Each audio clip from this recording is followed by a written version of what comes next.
Dudes to Dads is a podcast to help men understand and navigate the transition of being a single dude into a family man. How do we make sense of it all? Well, we probably won't be able to, but let's go ahead and have some fun trying.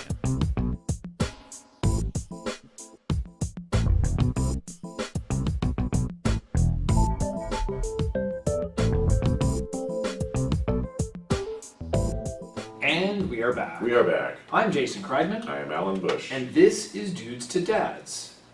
Hello, Alan. How's it going? It's going okay. Yeah? Yeah. Busy?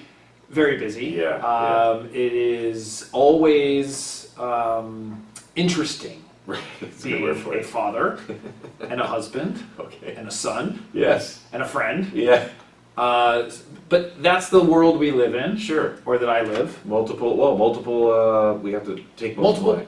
wear multiple hats. That's what I was trying to say. That's the best way to Yeah. say it. No, I mean, overall things are great. It's just,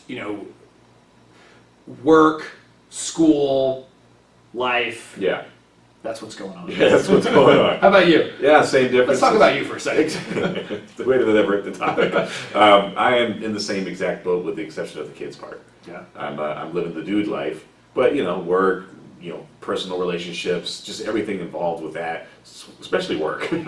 I mean, nothing wrong with it. There's You a are a lot busy happening. guy. There's a lot happening. Yeah. Teaching I've been doing, so yeah, a lot of stuff going on. And yet, we still find time Yeah. to do Dudes to This Dads. is the fun part. This is the fun part, I know. And feeling good, that's the thing. It changes my state. I go Yeah. from maybe, after work, a little bit like, okay, I'm a little sluggish to, I'm on. Yep. I guess the mic goes on, the Yeah. lights go on. If I'm on stage, I'm a performer. Exactly. Actually, I never thought I'd be a performer, but I guess you can. No, it's strange talk to think about it. that. Yeah. But it does. It's like things kind of wake you up. Yeah. You do that. Well, that was a fancy thing. Tony Robbins used to say that about changing your state. Okay. So, sitting up straight, Yep. head up, Yeah. breathe in, Yeah. and it actually changes how Sometimes a smile you feel. Yeah. turns Absolutely. turns your whole mood around. So we got an interesting topic, as always. I tried not to, it'd be bad to say, well, we have a really boring topic for tonight. You may want to tune out and Yeah. go somewhere else. There's way better podcasts than this. Exactly. Don't listen. Reverse psychology. Yeah, exactly.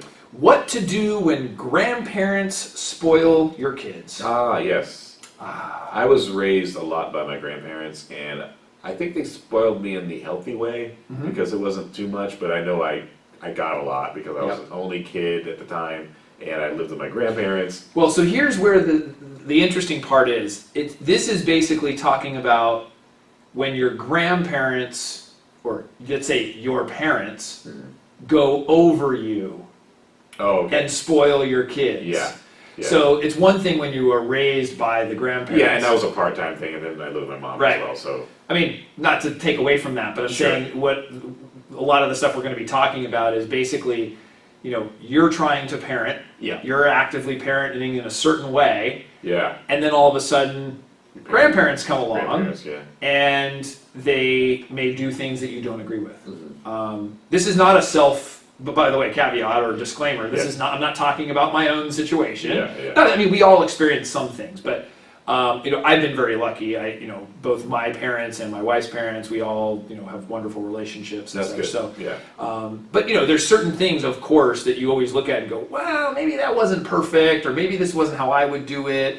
And that happens with the best of them. I can say my mother, who was, the baby whisperer, there's things like, oh, that's how you're doing it, and like, okay, I guess that's a different way of doing it. Yeah, that makes sense. But there are other times where you will look at the situation and be, and I know this from especially the meetup group where people have talked about situations that they've been in as a result of grandparents butting in or being overbearing or whatever.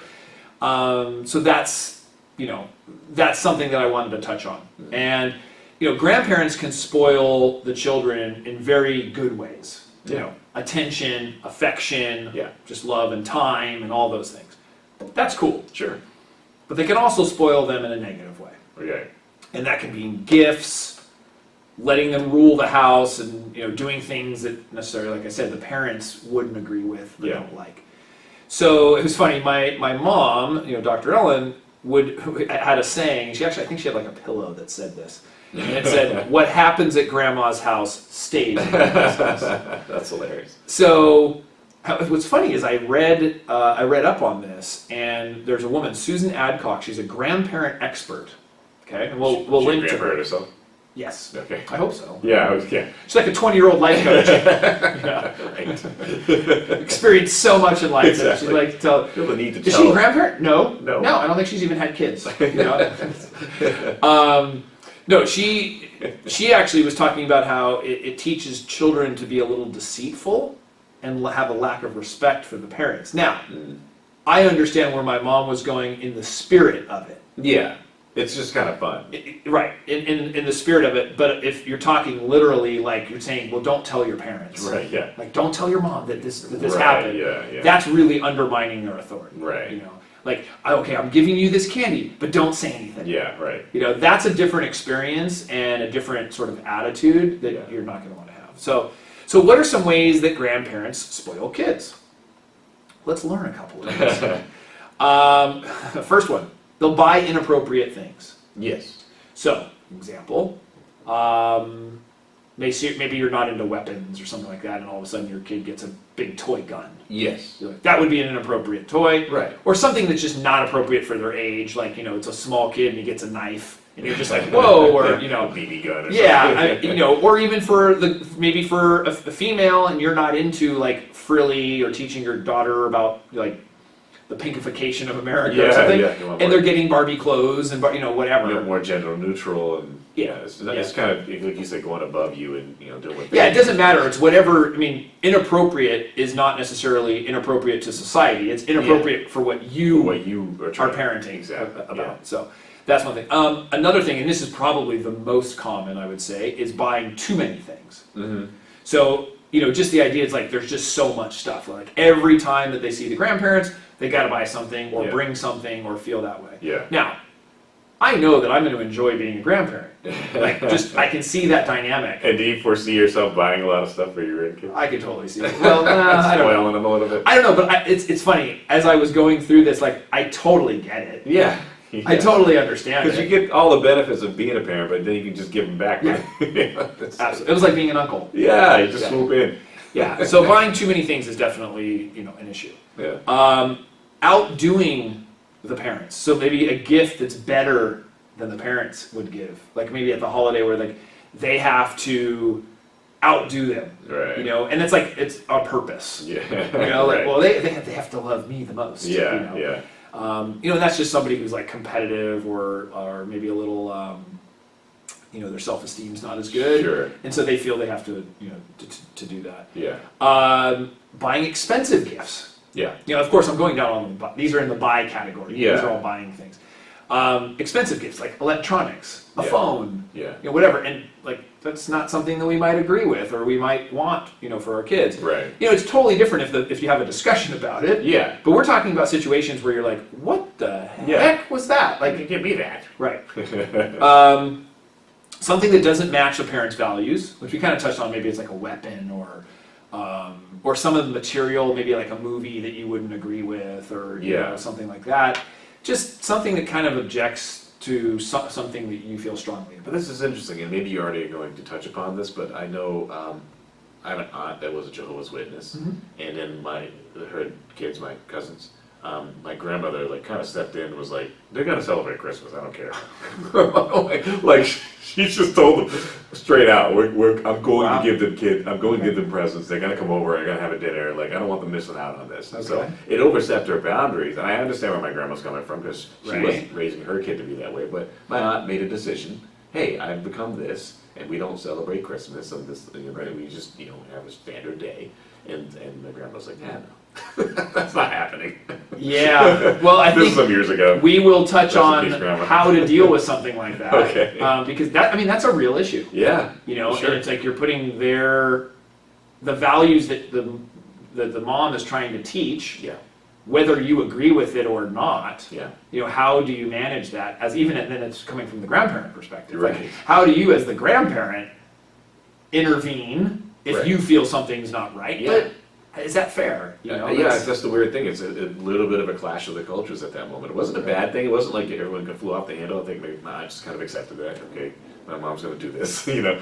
What was the end result? Is it the end result? Was that they okay. The rest so they got of the to celebrate with her. 90% of the time they were doing their thing with their mom, okay. and then that time. So there was a compromise. It was a compromise. Okay. Yeah. Well, that was good. There's it was healthy. Yes, that was healthy in that regard. But versus like the woman disowning her mom. right. Yeah. In the name of the religion. I mean, I'm saying that can happen in those kinds of situations. No, and it could have been volatile, but I think both of them just kind of agreed that this was going to happen. Well, then I don't need to tell you that. And then something else, spending money on things that the parents feel is wasteful. Just like they don't need that. Yeah. Why do they need their 7th doll? Right. Or their 6th skateboard, or whatever it might be. Yeah, a pair of shoes each day of the week. You don't need. Right. That's certain things you don't need. Right. Yeah. We wear hand-me-downs. Exactly. No, and it's interesting because you think about then from the parent standpoint, not the grandparent standpoint, of what is it that bothers you about that? It's like that you feel like you didn't get something like that. There's got to be all the psychology about it. Or you feel like you're trying to do something and then they're undermining it and not respectful of that. So there's probably an issue in that relationship already. For sure. Right. Yeah. If the grandparents are overstepping in certain ways, that's probably not the first time that they've overstepped. Right. Especially if you're getting upset at that moment. Right. Yeah, it's like a clash of values that was happening probably since you were a kid. Yeah. Yeah. So that was the buy category. Another one is food or consumption. Yep. So this is very, very, very common. Let me see. Let's have ice cream for dinner. Thank goodness that my grandparents were not like on that. a Wednesday. Yeah. Versus like, let's say, you have rules or regulations. Sure. Or even candy, same thing. Well, and grandparents, I think inherently, you kind of touched upon this, they just want to spoil the kid. They're like, I want to give you everything, and of course their own kids are like, you never did that with me. It's like, right. I think, not to quote Bill Cosby, but he was like saying that, like, he goes, grandparents, they're older people that are trying to get into heaven, right? So that's why they're so nice to everybody. They weren't like that when I was a kid. Right. And it's kind of is that, I mean, not saying that's necessarily the case, but like, it's that they've already lived. They've lived. They're like, I have enough money, I'm retired, or whatever it is. I want to just treat those kids to whatever it is. Well, and I think that was the spirit for my mom. She's passed, but that was her spirit in saying what happens at grandma's house, and she stays there. And so one of the things that she had said, because I recall getting, having like a disagreement about something. Yeah. And she was very tactful. I mean, it's like she was, not understanding of that. Right, So one of the things she explained to me or said, it's wonderful that and I don't even remember if this was at my house or in-laws or whatever, but there was some issue, and she said, if that's the memory, I think it was like candy or something. Yeah. If that's the memory that your child has and they associate a positive memory with the grandparent, don't try to knock it. Don't disrupt it. Don't disrupt it. Yeah. Unless it is a real big value problem. Yeah. And they're constantly doing something. Yeah. So that actually, that advice kind of backed me off a little bit, because it was like, well, no, this is what happens in our house. This is what time we go to sleep. This is, that's how I lived, especially when I had the kids. And so I kind of understood and saying, you know what, that's the time, as long as it's then within boundaries, and we'll go over sort of how to go over that. Maybe that's just okay. Right. If the kids are really having a fun time and they are, those memories are positive because they were, in fact, I remember with my grandparents, I didn't see them a lot, but when I did, there was always a big candy jar. Yeah. It was like always like caramels and like that kind of stuff. And I remember that, if we traveled and we went and saw them, it's like, I remember always enjoying that. Yeah. But we didn't have candy in our house that. Like we just weren't allowed to have that. That was just a treat. Right. Yeah, when you go to that location. And so I can understand that, that a little bit. So another thing, like just other foods, pizza or fast food or something that depending on how you eat and how you do that. Right. So here's kind of what needs to be done. So this is kind of how you approach it. Okay. We're going to talk about that sure. a little bit. So with anything, you sort of need to pick your battles. Yeah. Choose which items are important and which items are not. Yeah. There's going to be some things that you're okay with, and and some things that you might not be, but for the sake of not creating an argument, you might just have to shut up. Yeah. Right. Right. That's the best way of putting it. Yeah. And also be sure that it is a direct parent, grandparent, with these discussions. Mm-hmm. It's not with the in-laws. Yes. So I could see that could be right, so if you were married, you do not talk to your wife's in-laws about the issues you're having You with them. talk to your wife about them And then have her talk to correct, them. Yeah. correct. That is always, that is good advice with any member of the family. Yeah. Any members of the family, my mother also taught me that one. Yeah. It was a friend, I remember a friend of hers, the sister-in-law, or I mean the daughter-in-law had come to them or something, and like the whole family blew up, as a result of that. You just don't overstep that. Yeah. Because there's a thing called unconditional love when you're part of the family. Right. Whereas like when you're the in-law or whatever, Yeah. you don't have that same right. Yeah. You're not blood. No matter how close your relationship is, Sure. it's just not a good idea. No, I agree. So make sure that it is your significant other, that it's their parents that they talk to. Yeah, yeah. Assuming that they have parents. Right. But either way, just don't do it. So the first thing is to define your expectations. Mm-hmm. So, and this is before you even talk to your parents, what's the role that you want them to play Right. with the child rearing? Do you, how important it is to you? And then have that talk before the child is even born. Mm-hmm. So, if whether you're pregnant, and you say, here's how I would like this. Here's what and then also too, like, what are your expectations as, Sure. as a grandparent? But there's some things you're not going to be able to come across until you get there. And you're Correct. like, oh, I didn't think about this. Of course. Like the candy thing or whatever those things are. The value Right. system might not be there until you actually start rearing your kids Right. a certain way. And here's the caveat. If you have an issue or a type of parent, you as the adult have a grandparent, that's not going to listen to you. Mm-hmm. There's going to be probably a time that if it keeps going, they're going to see a lot less of the grandchild. Yeah. And you don't want to make that threat, but we'll get to that. Sure. That's the difficult part with it, is they have to realize how much of an impact that can have. Right. Because you're the one who's ultimately in control of that relationship. Yeah, for sure. So the first one, define your expectations. The second one, set boundaries and rules. So explain the importance of them of respecting your rules. Mm-hmm. Saying, listen, I'm trying to instill these rules. And as an example, like for the grandparent who buys gifts, it might mean saying, we don't use guns or have weapons in our house. I would appreciate you respecting that. Right. So if you think that they're going to go buy guns, you say, listen, we just don't do that in our house. Now, if the grandparent says, well, you guys are, ridiculous that you worry about, whatever that might be, you got a problem. Yeah. And how's your age? I was preparing a real gun. Right. We shot at each other. Yeah, exactly. With bullets for real. So that's something. The third thing is respect their time and effort. So you have to realize and see, are your expectations realistic? Right. And I can look back and say, well, maybe mine weren't as realistic as I think. Sure. There's probably some things. And don't abuse the resource. So this is the respectfulness of the time.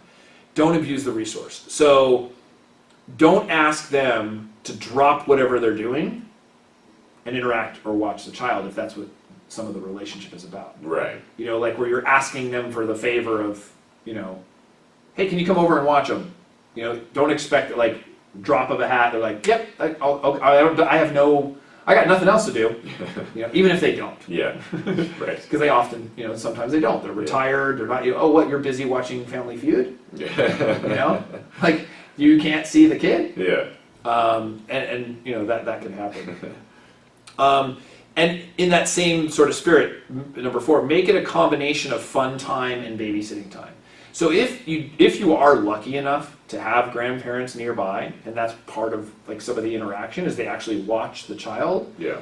While you're either working or playing or doing whatever, and that's don't make that the only time they see the child. Right.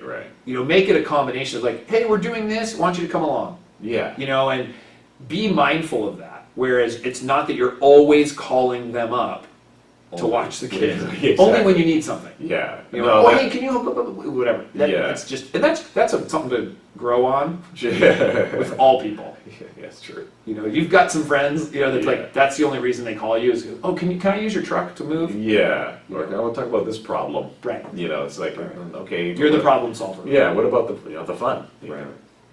know? So that's important. Number 5, show gratitude. Yeah. So be sure to thank them, provide positive reinforcement, let them know you appreciate their help. You know, and that's something that's important. Everyone likes to be acknowledged in that way. Just like, you know what, I really, really appreciate you coming over and helping. Yeah. Or, you know, watching the kid or whatever, you know, they might have done. So if you have a difficult situation, like you had, you know, we kind of touched on a couple. Sure. There's a couple different ways to do this. So the first one, it's funny, I just advised somebody who was having difficulty with a friend to use this approach. It's called the sandwich approach. And the sandwich approach is you say something positive, Yeah. say something negative, and then say something And positive. something positive, yeah. So, you know, gosh, you are so helpful when you come over. You know, one of the things I wanted to just mention was that in our house, we don't like to have guns, you know. But I really, really appreciate you spending the time with our kid. You know, whatever that might be. That's, so it's like positive, negative, positive. Yeah. The sandwich. Right. So What if there's multiple things, you have to make it like a double-decker sandwich? yeah. Good question. Double? Double, yeah. Double cheeseburger, extra pickles. I make it a different time. Yeah.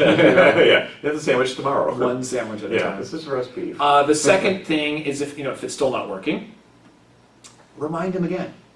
So thanks again for XYZ. But remember when we discussed this, I really need you to be mindful of blah, blah, blah, blah. Right, yeah. And do that. If it happens again, it's not working. You say, you know, when there's going to be a situation where they're going to help, and maybe they ask, or maybe they say, hey, I was thinking of coming over, or can whatever come over to our house. Thanks for offering. Like this is a situation with the example I'm going to give is, let's say they're giving them junk food. Yeah.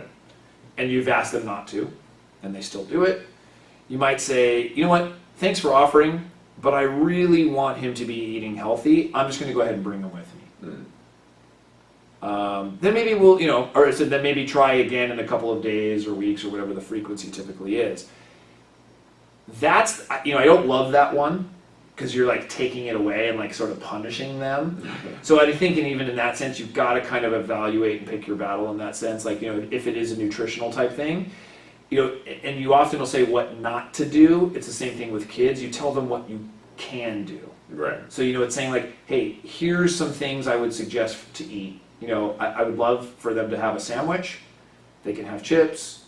They can have a juice. You know, whatever. Yeah. I'm just making it up. Sure. But giving them ideas, because sometimes they just don't know, Right. not remember, or like, well, I don't know what he eats. This is what we have in my house. Yeah. So sometimes, like if it is food, you say, hey, you know, like next weekend, I know that, you know, Timmy's going to come over.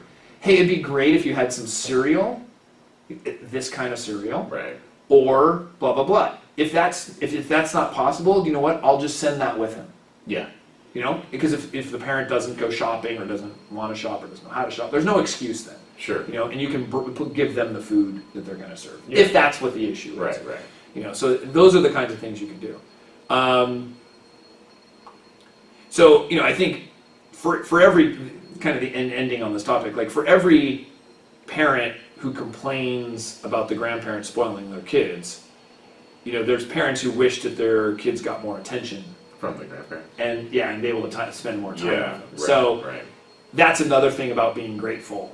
You know, that if you do have grandparents that are nearby or interaction with the kids, value that. Yeah. You know, and really understanding that, you know, that's something that not everybody has the ability to do. Yeah. You Sure. know, and whether that's because they're you know, they've passed, which, you know, like in my case, you know, you know, my kids now have still grandparents in their lives, but like my mom has passed, it sucks. Yeah. You know, Yeah, and so you got to value that time, especially as they get much older, and realize that, you know, the time isn't forever. Yeah. And you want them to have those fond memories and stuff. So you got to kind of relax a little bit. Sure. About it. No, it's interesting because like I grew up with one set of grandparents. My father's parents weren't alive when I was born, so I only knew my mother's parents. You know, and now my grandma's passed, and my grandfather's still alive.